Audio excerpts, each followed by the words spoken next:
দেশের ইতিহাসে দ্বিতীয় সর্বোচ্চ তাপমাত্রা রেকর্ড করা হয়েছে মঙ্গলবার। এদিন যশোরে তাপমাত্রা ছিল ৪৩.৮ ডিগ্রি সেলসিয়াস, যা ১৯৭২ সালের পর এখন পর্যন্ত দ্বিতীয় সর্বোচ্চ।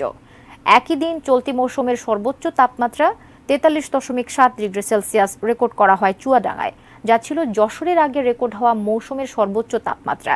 এতে চিন্তায় পড়েছেন অনেকেই। আরও জানাচ্ছেন সহকর্মী এসআই রাজ।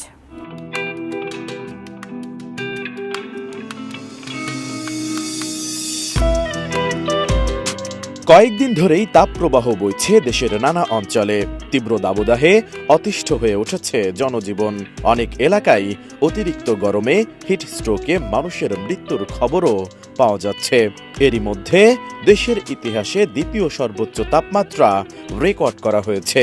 মঙ্গলবার মৌসুমের সর্বোচ্চ তাপমাত্রা যশোরে ৪৩.৮ ডিগ্রি সেলসিয়াস রেকর্ড করা হয়। একই দিন চুয়াডাঙ্গায় তাপমাত্রা রেকর্ড করা হয় ৪৩.৭ ডিগ্রি সেলসিয়াস, যা ছিল যশোরের আগে রেকর্ড হওয়া সর্বোচ্চ তাপমাত্রা।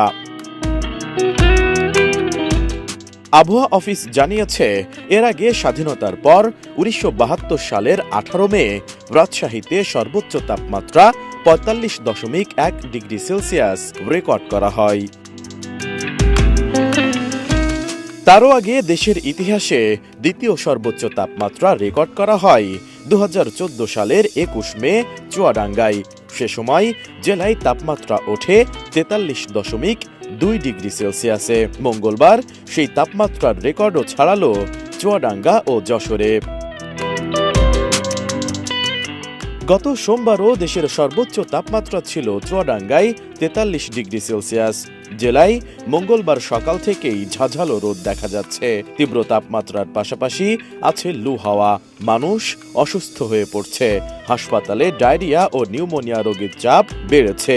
ধারণ ক্ষমতার বেশি রোগী ভর্তি থাকছে হাসপাতালে।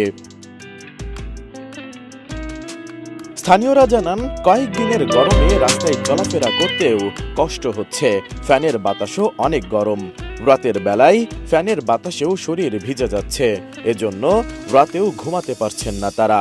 অনেক এলাকায় টিউবওয়েলে পানি উঠছে না, আর টিউবওয়েলে যে পানি উঠছে তাও গরম, তাই পানি খেয়েও পিপাসা মিটছে না। শ্রমিকরা জানান, দিনের বেলায় অতিরিক্ত গরমে কাজ করতে খুবই কষ্ট হচ্ছে। রাতে বাড়িতে গিয়েও ঘুমাতে পারছেন না তারা। ফলে পরের দিন আবারও কাজে গিয়ে শারীরিকভাবে দুর্বল হয়ে পড়ছেন তারা। টানা তাপ প্রবাহের কারণে ব্যাহত হচ্ছে মানুষের স্বাভাবিক জীবনযাত্রা। এতে তীব্র গরমে দিনরাত পার করছেন সব শ্রেণী পেশার মানুষ। বিশেষ করে নিম্ন আয়ের মানুষদের দুর্ভোগ আরও বেশি। তীব্র রোদ ও গরমের কারণে তারা পর্যাপ্ত আয় করতেও পারছেন না। এদিকে হিট স্ট্রোকে রাজশাহী, সিরাজগঞ্জ, ঝিনাইদহ, নাটোর ও মুন্সিগঞ্জে ৮ জনের মৃত্যু হয়েছে। এদিকে দেশ জুড়ে টানা ৩০ দিন ধরে চলছে তাপপ্রবাহ, আর যা আরও কয়েকদিন থাকবে বলে জানিয়েছে আবহাওয়া অধিদপ্তর। তবে মে মাসের প্রথম সপ্তাহের দিকে দেশ জুড়ে টানা বৃষ্টির সম্ভাবনাও রয়েছে বলে জানিয়েছেন আবহাওয়াবিদ আবুল কালাম মল্লিক। এসআই রাজ, এটিএন নিউজ, ঢাকা।